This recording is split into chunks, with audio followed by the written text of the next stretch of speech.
It is 10:47, Father's Day just around the corner. Have you gotten Dad something really different? Something maybe even local? Well, did you know there's a great distillery going on for a few years down in southeastern Connecticut? That would be Veritable Distillery, and a co-founder. This is Finn Pryor. Nice to have you here. To his left, your right, is Jade Ayala. She is the beverage director at Port of Call in Mystic, which knowing Port of Call means you know your stuff. We try.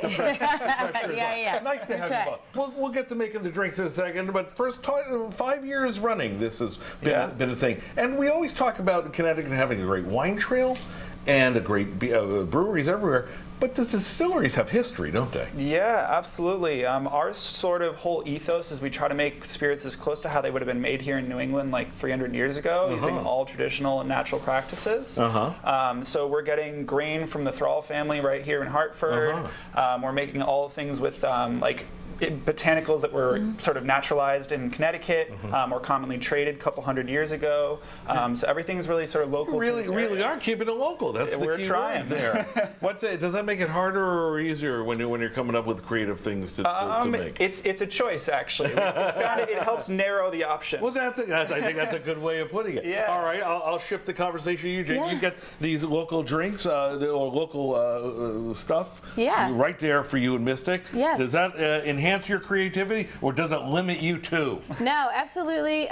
Is like the best partnership we've had at Port of Call is working with Finn and Veritable. It's so fun. We get to customize some things, and they're unique to our menu, which is great. And then we get to work with great product that is made locally, and we get to showcase them, and then have people who come and visit Mystic sort of understand all the possibilities and wonderful things that we do. We're going to put you to work right now. Sounds going to make great. a couple of drinks now. Sounds good. The first thing, a summer slammer, Yes. which starts with gin, and I love this. I love two of these in particular. The gin, again, historical, rum-based, inspired by exactly those 18th century practices that you were talking about a moment ago. Absolutely. Can you taste the difference? You for sure can. It's the gins that we're used to use neutral spirit as the base, and neutral spirit is only about 100 years old. The type of still that makes that has only been around 100 years. Go. Rum, gin, a lot older, 500-600 years. There you go. We'll get to the other really cool thing in a second. In the summer slammer that she's putting together is what?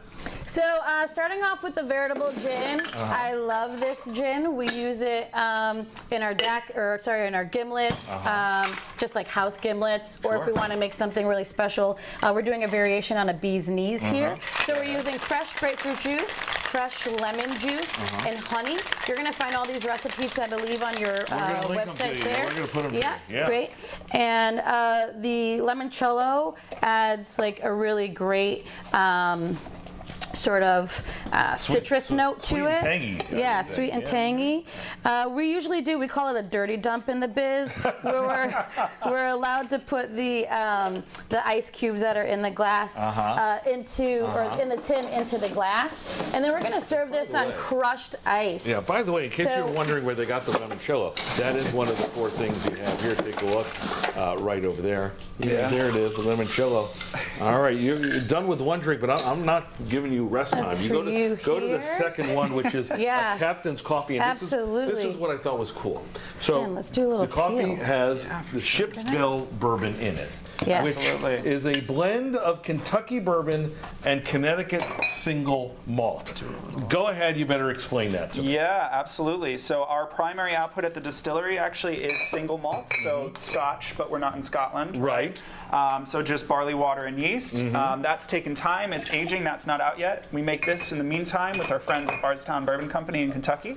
So they make the bourbon down there to our mash bill. They age for 3 years, send it up to us, and we blend in some of our 3-year-old single malt. Very nice. You guys do tours over there in Stonington. We do, yeah. We usually do a once-a-month open house. We have everybody come through, hang out for the day. And you're going to do that this weekend? We are actually Friday. Okay. Friday, 4 to 7. A great way to test drive this stuff and then get it as a gift for Dad. So shake that up quickly. We got about 15 seconds. Can you rock and roll 15? Yeah, so it's a whip shake. So you don't shake it for too long. And then you're going to serve it right over a big cube here. And all as well. I love these drinks. Look at that. That is beautiful. yeah. And there is some good bourbon in it. Chaos that was ensues. just part of it. We throw that out. Iceman down. Nice to see you. Yes. Continued Cheers. success Thank to both of you. you. Thank you very so much. much. You can find Jade over Cheers. at Porticall, where she Yeah. won't do ice things like that. Or maybe she will. Maybe I will. Yeah, that's Keep me on her toes. Part of the fun. Finn Pryor, nice That's to see right. you.